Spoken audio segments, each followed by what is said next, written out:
lo que quiero decirles estos domingos es con todo mi corazón.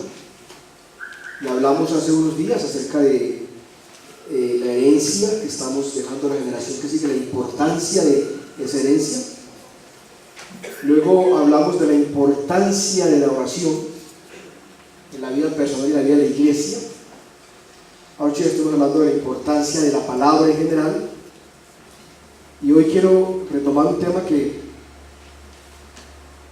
yo lucho mucho con el Señor, porque Él me orienta a que vuelva y lo haga. Y yo, pero es que ya parece que los oídos no escuchan. Que vuelva y haga. Y verdad que yo siempre lo he dicho con toda sinceridad en este púlpito, la preocupación mía cuando toco el tema de dar y de la generosidad no es el presupuesto de la iglesia, no es mi salario, son ustedes. Porque ustedes no saben la paz y la tranquilidad con la que se vive cuando uno es un buen mayordomo y cuando es generoso para el reino de Dios. Yo quisiera que muchos experimentaran esa paz. Continuamente estamos dando excusas de que hay crisis. Yo no creo en crisis. Dios no sufre crisis. Entonces de pronto hay que revisar qué está pasando en nuestra vida personal. Hay crisis de fidelidad, de fe por no creerle a Dios, de fidelidad por no obedecerle, de disciplina financiera, crisis de estabilidad y persistencia, pero no crisis en términos de Dios el proveedor. En los primeros años que estaba acá, cuando llegué a la iglesia pastoreal, pues me encontré con una generación de jóvenes, que naturalmente después de 28 años no son tan jóvenes ya. Entonces, hablando una vez con ellos, compartiéndoles mi expectativa con relación al compromiso económico del reino, 3 de ellos me dijeron: mire pastor, pues están en bachillerato, terminaron su bachillerato, empezaron a trabajar, ganando sus pesitos, y yo dije: yo les doy un consejo, no como pastor, sino como amigo y como joven que fui con ustedes. Glorifiquen al Señor con lo que Él demanda. Los 3 me contestaron así: no somos tan bobos para trabajar y traer plata para que otro viva bueno. Así me lo dijeron en confianza. Y después de más de 20 años de observar sus vidas, económicamente ha sido un desastre. No han salido de la crisis, no han salido del alcance, no han salido del desorden después de tantos años. Esas palabras se vinieron sobre ellos. No le puedo decir los nombres, no. Están esperando que dé la lista, ¿no?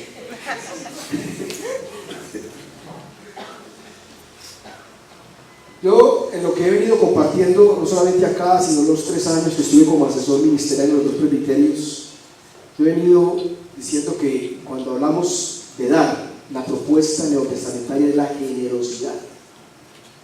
La generosidad. ¿Sí? Que alguien decía: pastor, eso el diezmo ya pasó de moda. Estoy de acuerdo que pasó de moda. Es que quedó atrás. ¿Por qué? Porque la generosidad se fue mucho más allá. Pasó por encima del mítico 10. Y nos llevó, con la filosofía, a ir mucho más allá, a invertir en el reino.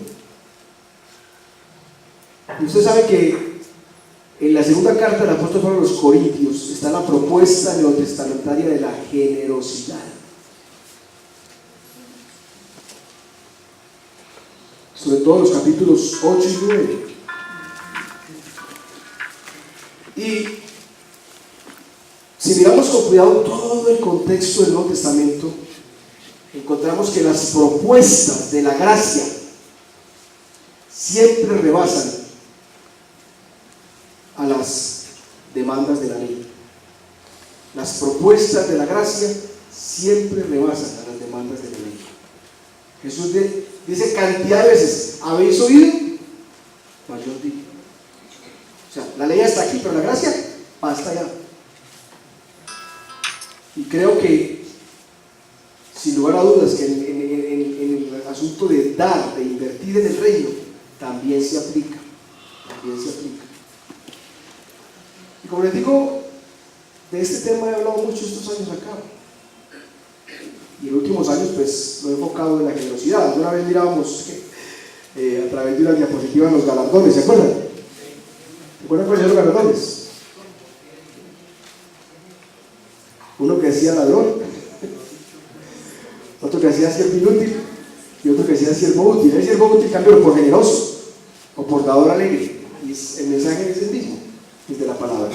Entonces miremos inicialmente segunda carta del apóstol Pablo a Corintios, y tomemos el capítulo 8, los versículos del capítulo 8. Les recuerdo que estas palabras las escribió el apóstol en el contexto de una actividad que estaba haciendo las iglesias de esa época, de recoger unas ofrendas para los hermanos de Jerusalén que estaban sufriendo persecución. Y entonces aquí escribe y da un testimonio de unos hermanos. Por lo menos esta Biblia tiene un título que dice generosidad de los macedonios. No sé qué título tenga la Reina Valera, no me acuerdo. Me gusta más este. Aunque los títulos son agregados después, ¿cierto? Ahora, hermanos, deseamos haceros saber la gracia de Dios que ha sido dada en las iglesias de Macedonia. Pues en medio de una gran prueba de aflicción abundó su gozo y su profunda pobreza, y en su profunda pobreza sobreabundó la riqueza de su liberalidad. Porque yo testifico de que según sus posibilidades y aún más allá de sus posibilidades, quiero de su propia voluntad, suplicándonos con muchos ruegos el privilegio de participar en el sostenimiento de los santos. Y esto no como lo habíamos esperado, sino que primeramente se dieron a Dios a sí mismos, se dieron a sí mismos al Señor, y luego a nosotros por la voluntad de Dios. En consecuencia, rogamos a Tito que, como él ya había comenzado antes, así también llevar a cabo en vosotros esta obra de gracia. Mas así como vosotros abundáis en todo, en fe, en palabra, en conocimiento, en toda solicitud y en el amor que hemos inspirado en vosotros, ved que también abundéis en esta obra de gracia. No digo esto como un mandamiento, sino para probar por la solicitud de otros también la sinceridad de vuestro amor. Porque conocéis la gracia de nuestro Señor Jesucristo, que siendo rico, sin embargo, por amor a vosotros, se hizo pobre, para que vosotros, por medio de su pobreza, llegarais a ser ricos. Y doy mi opinión en este asunto, porque esto os conviene a vosotros, que fuisteis los primeros en comenzar a hacer hace un año, no solo a hacer esto, sino también a desear hacerlo. Ahora pues acabad también de hacerlo, para que como hubo la buena voluntad para desearlo, así también la haya para llevarlo a cabo según lo que tengáis. Porque si hay buena voluntad, se acepta según lo que se tiene, no según lo que no se tiene. Esto no es para holgura de otros y para aflicción vuestra, sino para que haya igualdad. En el momento actual vuestra abundancia suple la necesidad de ellos, para que también la abundancia de ellos supla vuestra necesidad, de modo que haya igualdad. Como está escrito: el que recogió mucho no tuvo demasiado, y el que recogió poco no tuvo escasez. Dios bendiga su palabra. Amén.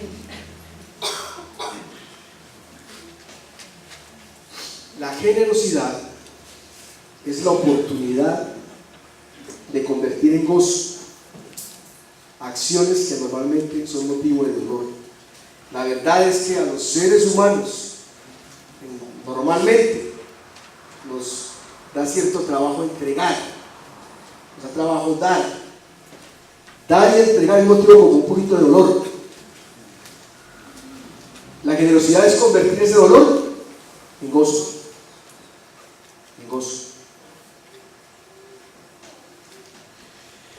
Es superar esa sensación de pérdida que nos produce desprendernos y convertirla en una convicción de ganancia.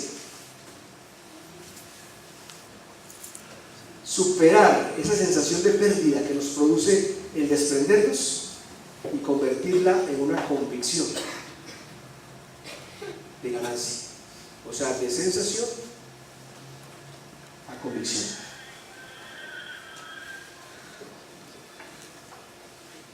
Dios ama al dador alegre, dice el capítulo siguiente.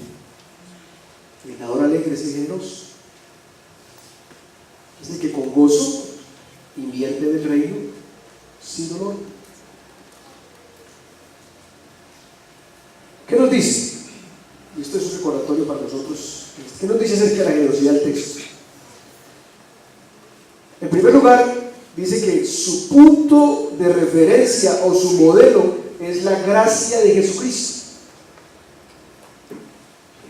Y me llama la atención que varias veces en el texto dice obra de gracia. Entonces pregunte, ¿hasta dónde debe llegar mi generosidad? Hasta la medida de la gracia de Cristo. ¿Se dan cuenta? La expectativa es bastante alta. Para nosotros tan chicatos, tan temerosos, tan faltos de fe, es un desafío demasiado grande, demasiado fuerte. ¿Cuál es la gracia de Cristo? Dice, siendo rico, estando en la gloria, ¿qué? Se hizo pobre, se limitó a la humanidad. ¿Para qué? Para que nosotros fuésemos enriquecidos. ¿Cuántos de ustedes son ricos? ¿Por qué son ricos? Porque han recibido el don inefable de Dios, la salvación, la vida eterna. Que no hay plata que la compre. No hay capital en el mundo que compre la vida eterna. Y ya fue comprada por la sangre de Cristo. Y se hace beneficiario de ella quien se acoge a Jesucristo. Entonces, de pronto digo, es que ya no he vuelto tan generoso, ya como que logré la meta. Dice, no, el punto de referencia es la gracia de Cristo. En segundo lugar nos dice el texto, pero esto que veamos de su punto de referencia está en el verso 9. Ahora una segunda cosa, de los que están revueltas, no es posible la generosidad sin una entrega previa de nuestro ser al Señor. Verso 5. ¿Qué? Primeramente se dieron a sí mismos al Señor y luego a nosotros por la voluntad de Dios. O sea, la generosidad no se puede experimentar, no se puede realizar en nuestra vida si no hemos entregado primeramente nuestro ser al Señor. Y parece muy evidente, hermanos, pero la verdad es que ahí en ese punto tenemos que analizar. Nosotros hacemos al Señor entregas parciales. Le entregamos el cuidado, le entregamos la protección, le entregamos mucho, pero otra vez no me digo, así nomás, así. Como dicen los mexicanos, nomás. Muy medidito. Somos expertos en entregas parciales en todas las áreas de la vida. Ahí luchamos. Bueno, seguiremos luchando, pero lo importante es que podamos decir, he ganado un terreno en la lucha. Entonces, la generosidad no es posible si usted no ha entregado su vida plenamente al Señor, como dicen los países, con alma, vida y sombrero, o como dice la palabra, con toda tu mente, con todo tu ser, con toda tu alma. Entonces usted tiene dificultades para eso. No puede ser generoso. En tercer lugar, la generosidad nos llama a valorar lo recibido y a responder en consecuencia. El verso 7 les dice, ustedes abundan, ustedes han tenido ¿qué? Palabra, fe, conocimiento, solicitud, amor de parte del apóstol. Ved que también abundéis en esta obra de gracia. O sea, ¿qué tanto recibimos de Dios? Dice, aprendamos a valorar lo que hemos recibido de Dios y respondamos. Es lo que dice el apóstol aquí. Espero que también abundéis en esta obra de gracia. Yo lo digo, hermanos, como decía al comienzo con todo mi corazón, porque yo creo que hemos perdido muchos peregrinos. Seguimos llenos de disculpas. Seguro usted en este momento está con los audífonos puestos para no escuchar la palabra, seguir escuchando sus conceptos, seguir escuchando su voz, su evangelio a su manera, y no escuchar la palabra de Dios. Todos tenemos mucho que decir en términos de lo recibido, y nunca alcanzaremos a responder en la medida, pero al menos nos invita a qué, a intentarlo.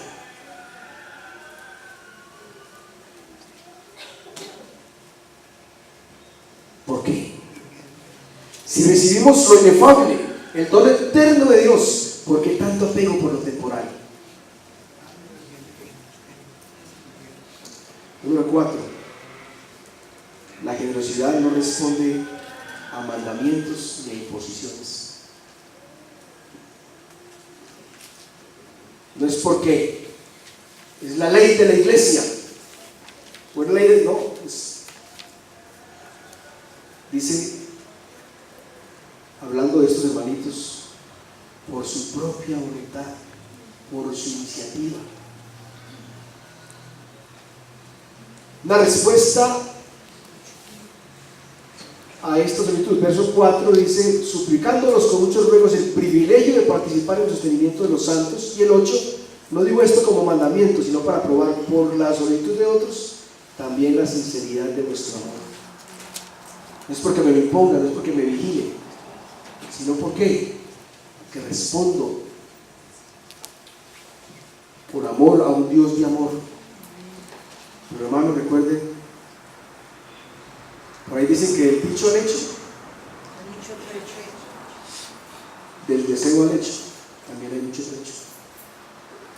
Vivimos llenos de deseos, por ejemplo, yo arreglo eso, yo soluciono esto, pues está dando planes para el año entrante, pues piensen en eso, yo quiero ser más generoso. ¿Cómo puedo ser más generoso?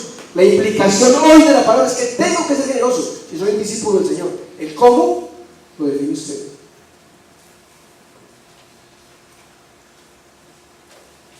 Número 5. La generosidad no solo es posible para los que poseen mucho.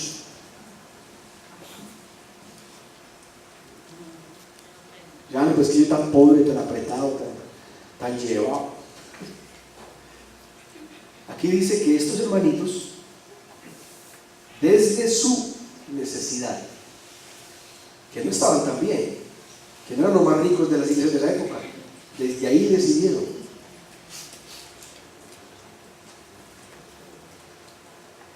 Inclusive, como menciona el texto, lo consideraban un privilegio.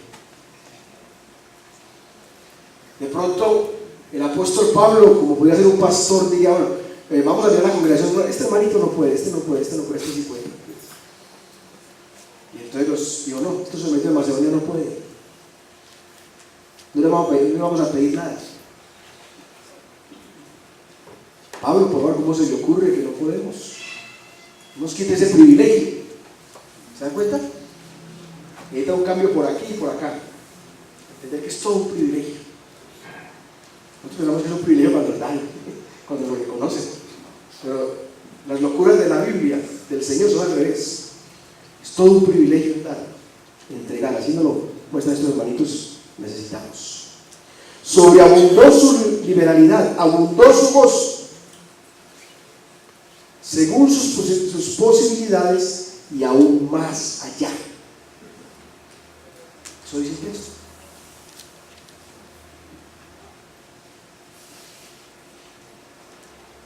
Hablemos en plata blanca, hermanos.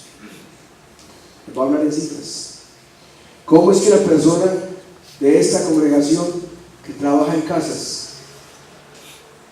mensualmente puede aportar 100,000 pesos y un profesional no aporta nada? Porque allí en ese corazoncito de generosidad, en este hay la cajería, disculpas.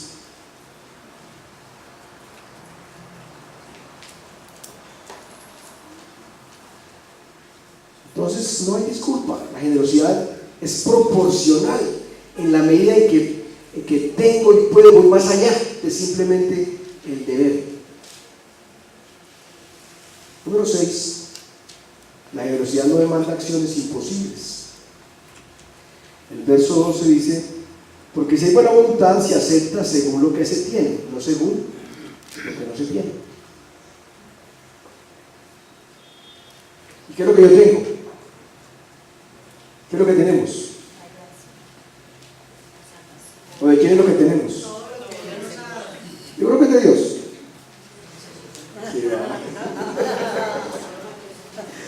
Si creyéramos que lo que tenemos es de Dios, actuaríamos muy diferente, muy diferente. Dice, aún más allá de sus posibilidades. Yo he escuchado testimonios de jóvenes que de pronto tienen una meta para ayudar a misiones. Entonces dice, si me tomaba 2 gaseosas del día, me voy a tomar nomás una. Y voy a guardar la plata para misiones. Y así. Una cantidad de esfuerzos que van más allá de la posibilidad. Un poquito de sacrificio. Y hoy estamos en una sociedad que a veces nos rodeamos de lujos. Qué bueno desprendernos de esos lujos para que otros, para que el reino pueda llevarse adelante.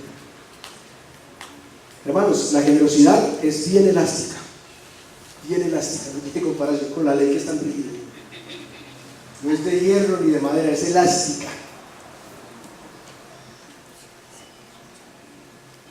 Y número 7, para el apóstol, la generosidad contribuye a fomentar la igualdad y la justicia.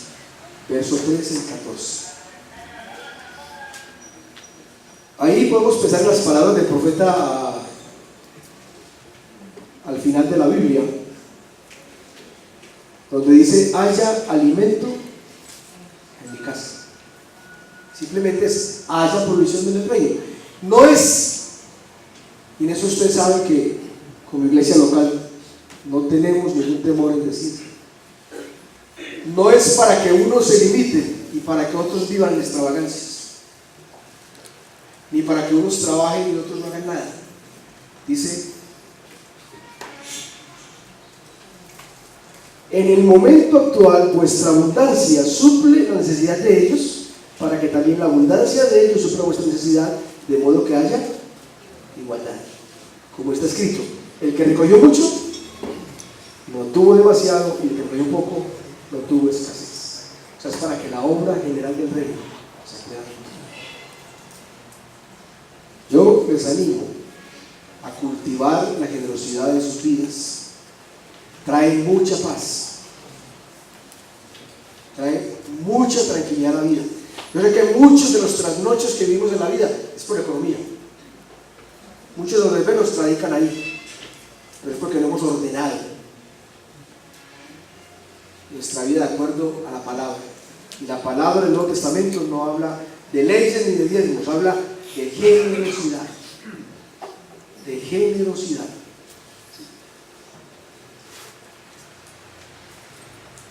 Algunos ni siquiera han llegado al Antiguo Testamento porque no pueden con el diezmo. Otros son muy fieles con la ley. Me animo a que pasen a la generosidad, que es la gracia, que es el Nuevo Testamento.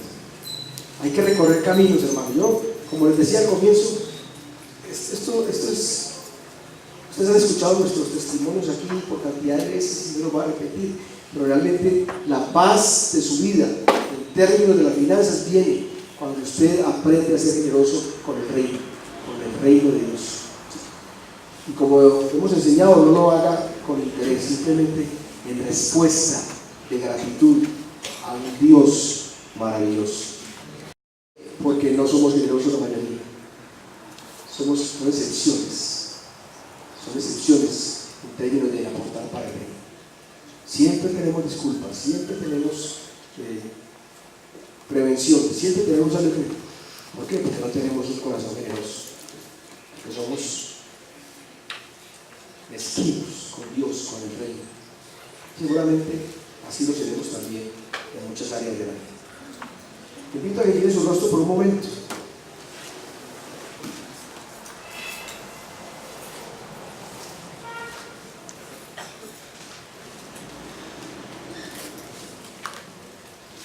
Que su oración sea, examíname, oh Dios. Examíname, Espíritu Santo, en esta área. Ayúdame a derribar las prevenciones, las disculpas. Ayúdame a confiar verdaderamente en lo que Dios dice.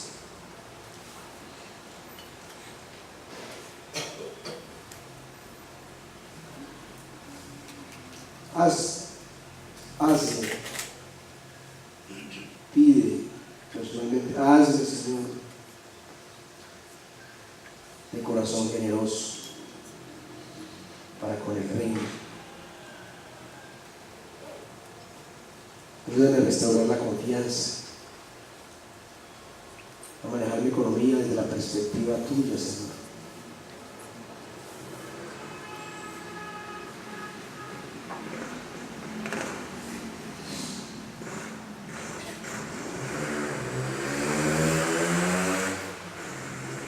Vaya con esta palabra en su corazón, creyéndolo totalmente.